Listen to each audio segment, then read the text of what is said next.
അസ്സലാമു അലൈക്കും വറഹ്മത്തുള്ളാഹി അൽഹംദുലില്ലാഹ് അസ്സലാത്തു വസ്സലാമു അലാ റസൂലില്ലാഹ് വഅലാ ആലിഹി വഅസ്ഹാബിഹി അജ്മഈൻ അമ്മാ ബഅദ്. സുഹൃത്തുക്കളെ, ഖുൽ ഹുവല്ലാഹു അഹദ് എന്ന അദ്ധ്യായം അത് യഥാർത്ഥത്തിൽ ഒരു ചെറിയ അദ്ധ്യായമല്ല. എന്താണ് കാരണം? നമുക്ക് കാണാൻ കഴിയും. ഇമാം ബുഖാരി റഹ്മത്തുള്ളാഹി അലൈഹി അദ്ദേഹത്തിൻ്റെ സ്വഹീഹിൽ അബൂ സഈദുൽ ഖുദ്രി റളിയല്ലാഹു അൻഹുവിൽ നിന്ന് ഉദ്ധരിക്കുകയാണ്.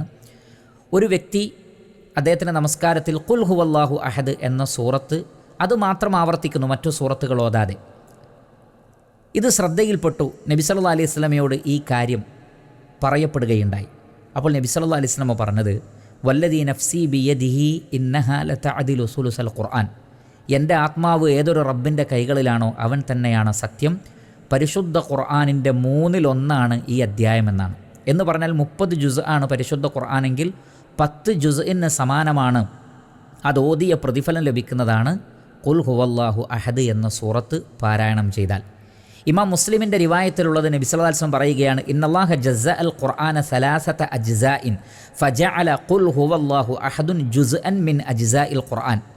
അള്ളാഹു ഖുർആനിനെ 3 ഭാഗമാക്കി തിരിച്ചിരിക്കുന്നു. അതിൻ്റെ ഒരു ഭാഗം ഖുൽ ഹുവല്ലാഹു അഹദാണ്, അഥവാ അള്ളാഹുവിൻ്റെ ഏകത്വം പറയുക, തൗഹീദ് പറയുക. അതാണല്ലോ ആ അദ്ധ്യായത്തിൻ്റെ പ്രത്യേകത. അള്ളാഹു ഏകനാണ്, ഖുൽ ഹുവല്ലാഹു അഹദ്. അള്ളാഹു സമദ്, അവൻ പരാശ്രയമുക്തനും എല്ലാവർക്കും ആശ്രയമായി നിലകൊള്ളുന്നവനാണ്. ലം യലിദ് വലം യൂലദ്, അവൻ ജന്മം നൽകിയിട്ടില്ല, ജനിച്ചവനല്ല. വലം യകുല്ലഹു കുഫുവൻ അഹദ്, അവന് തുല്യമായി ആരുമില്ല. അപ്പോൾ തൗഹീദിൻ്റെ ആശയമാണ് ഈ അദ്ധ്യായത്തിലുള്ളത്. പരിശുദ്ധ ഖുർആനിലെ പ്രധാനപ്പെട്ട ആശയങ്ങളെന്ന് പറയുന്നത് ഒന്ന് ചരിത്രവും കഥയും അതിലുള്ള ഗുണപാഠങ്ങളുമാണ്. മറ്റൊന്ന് ഹറാമ് ഹലാലുകൾ വിശദീകരിക്കലും സ്വർഗ്ഗനരകങ്ങളെക്കുറിച്ച് വിശദീകരിക്കലുമാണ്. മൂന്നാമത്തത് അള്ളാഹുവിൻ്റെ അസ്മാകളെയും സിഫാത്തുകളെയും അഥവാ തൗഹീദിനെ വിശദീകരിക്കലാണ്. അപ്പോൾ തൗഹീദിൻ്റെ സമഗ്രമായൊരു വിശദീകരണമാണ് യഥാർത്ഥത്തിൽ സൂറത്തുൽ ഇഖ്ലാസിലുള്ളത്.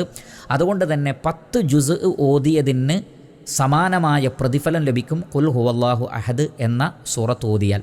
അതുകൊണ്ട് തന്നെ നബി സല്ലല്ലാഹു അലൈഹി വസല്ലം പറഞ്ഞിട്ടുണ്ട്, രാത്രിയിൽ നിങ്ങൾ നമസ്കാരത്തിൽ വിത്റിൽ ഇത് ഓതുക, ഖുർആനിൻ്റെ 1/3 ഓതിയ പ്രതിഫലം ലഭിക്കും.